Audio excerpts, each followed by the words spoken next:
Hi, I'm David, the Director of Guided Surgery Division in Real-Time Dental Lab.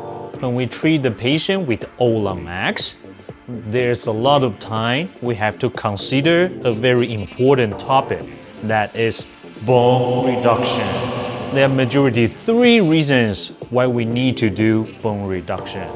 The first one is we need to create enough clearance for the prosthesis. The second one is the ridge is too thin. And the third one, very important, that is a high smile line.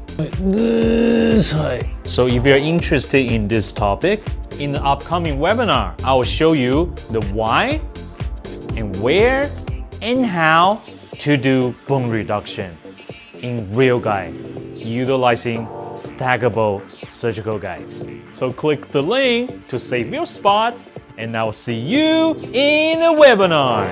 The DOS guided system for you.